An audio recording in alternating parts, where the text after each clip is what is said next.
लोकनेते दिबा पाटील यांच्या नावासाठी भूमिपुत्र जे आहेत ते आग्रही झालेले पाहायला भेटत आहेत। आज लोकनेते दिबा पाटील यांची पुण्यतिथी आहे आणि अभिवादन करण्यासाठी खासदार सुरेश म्हात्रे जे आहेत ते भिवंडीवरून जे जासे या ठिकाणी जाणार आहेत। आपण त्यांच्याशी बोलूया। सर, काय सांगाल, आज अभिवादन करण्यासाठी तुम्ही इथून जासेला जात आहात, एकूणच मागणी काय असणार आहे?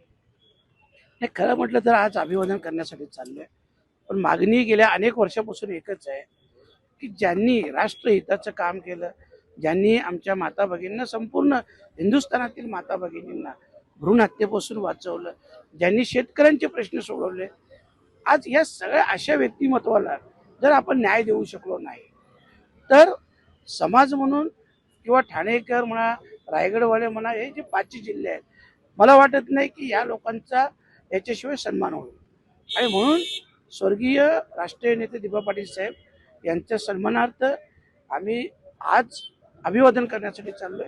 परंतु जे आंदोलन आहे ते आंदोलन तोपर्यंत चालू राहील जोपर्यंत विमानतळाला नाव देणार नाही।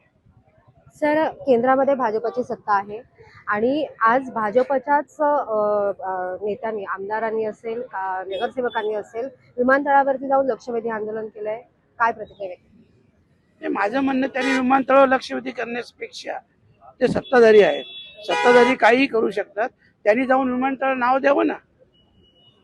कशाला लक्षवेधी आंदोलन करायचे? जा, तुम्ही नाव द्या डायरेक्ट। माझी सत्ता असते तर मी दाखवून दिलं असतं, डायरेक्ट नाव टाकलं असतं। तुम्हाला कोण थांबवणार आहे? आणि तुम्ही पाहता महाराष्ट्राची परिस्थिती, देशाची परिस्थिती, सत्ताधारी काहीही करू शकतात, सत्ताधाऱ्यांना स्टंट करायची गरज नाही। सर, जसं तुम्ही आता बोलताय की मुख्यमंत्री गेल्या काही दिवसांपूर्वी येऊन गेले आणि त्यांनी देखील विमानतळाला दिबा पाटलांचं नाव देणार अशा प्रकारचं आश्वासन दिलेलं आहे, परंतु आता जे आहे गेल्या काही दिवसांपासून आपण सोशल मीडियाच्या माध्यमातून देखील बघतोय की अदानी आंतरराष्ट्रीय विमानतळ अशा प्रकारचं नाव झळकतंय, बॅनर झळकतंय, त्यामुळे भूमिपुत्रांमध्ये नाराजी आहे, काय प्रतिक्रिया?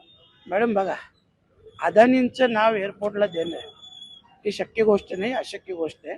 आणि त्यांचं नाव दिलं तर मग हा समाज, हे 5 जिल्हे जेव्हा पेटून उठतील ना तर सरकारला कळणार आहे।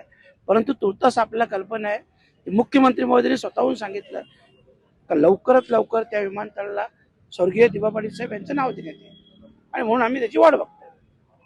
एकूणच भूमिपुत्र आता या विमानतळाला लोकनेते दिबा पाटील यांचं नाव देणार का, याकडे आता लक्ष ठेवून बसलेलं आपल्याला पाहायला भेटत आहे। कविता लोखंडे, जय महाराष्ट्र, नवी मुंबई।